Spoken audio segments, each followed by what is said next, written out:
Dans cette vidéo, je vous présente 7 éléments graphiques simples que j'utilise en permanence dans ma prise de notes pour sketchnoter. N'hésitez pas à regarder la vidéo jusqu'au bout pour voir si vous les connaissez et aussi pour en proposer d'autres si jamais vous avez des astuces qui vous facilitent la vie. En attendant, si c'est un sujet qui vous intéresse, on voit ça après le générique.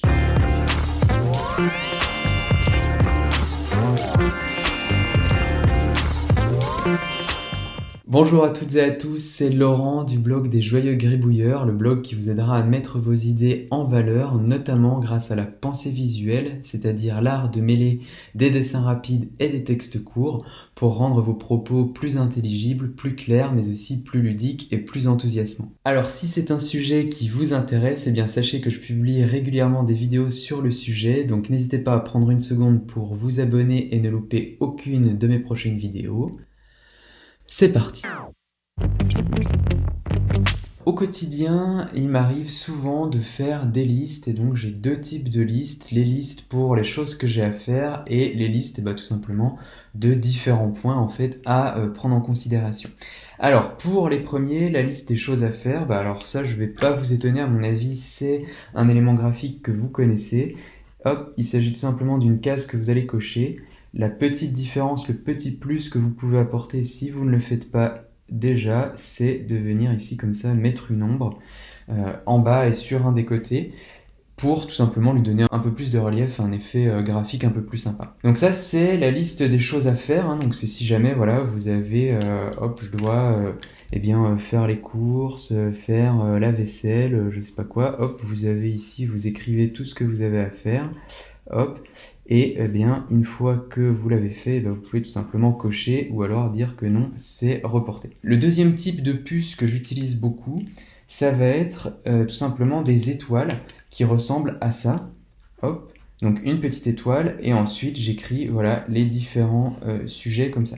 Alors là, pourquoi c'est intéressant que je vous montre? Parce que c'est pas forcément simple de faire une étoile du premier coup. Donc vous allez tout simplement commencer par faire une pointe dirigée vers le haut de votre feuille.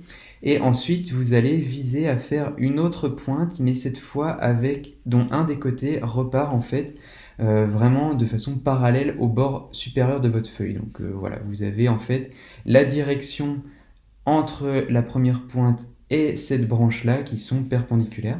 Et ensuite, vous allez tout simplement relier les deux espaces qui restent. Donc si je refais, ça fait hop, hop, hop, hop, hop, et en un seul mouvement, vous avez des étoiles.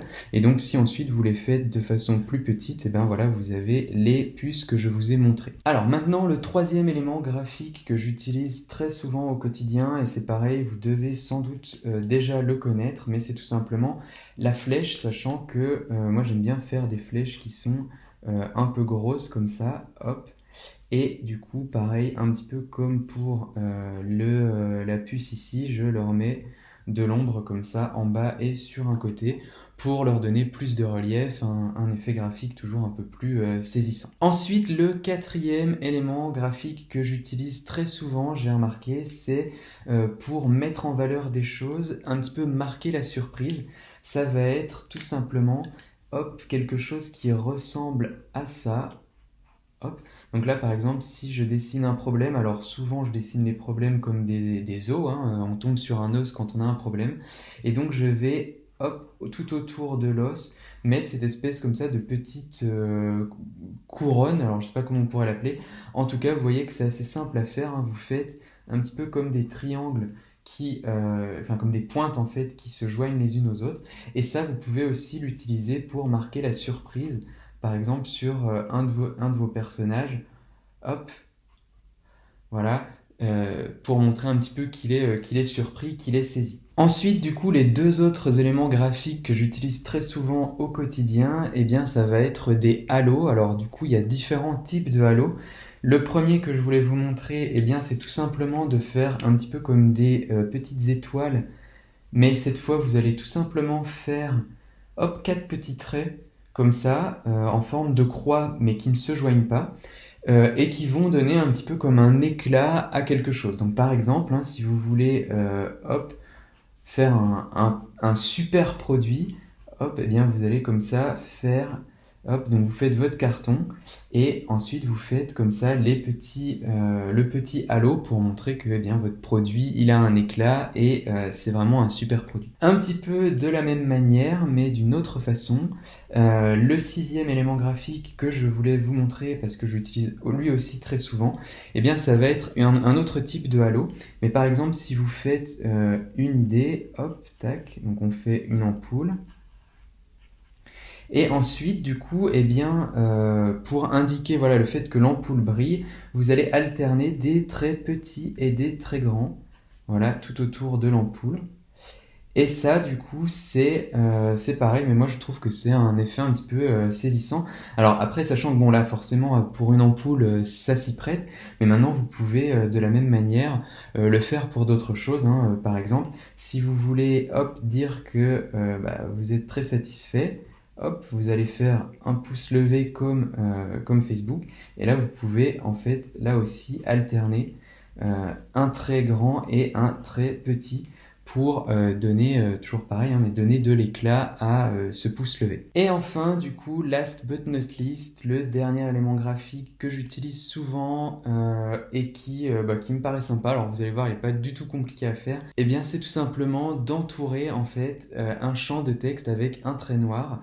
Donc par exemple, si vous avez un post-it comme ça, hop, et bien vous allez marquer ici un trait noir à l'intérieur de votre post-it et vous allez comme ça ensuite marquer votre texte avec eh bien, du coup votre idée à l'intérieur par exemple ou votre petit picto. Voilà, et donc concrètement ça peut donner quelque chose comme ça sur vos carnets, sur vos post-it pour encadrer vos idées. Voilà, donc c'est tout pour cette vidéo avec ces 7 petits éléments graphiques très simples que j'utilise dans mes prises de notes au quotidien. Donc pour les trouver ça a été vraiment super simple, j'ai juste pris mes carnets et puis j'ai regardé qu'est-ce que j'utilisais le plus en me disant que potentiellement si je l'utilisais ça me serait utile.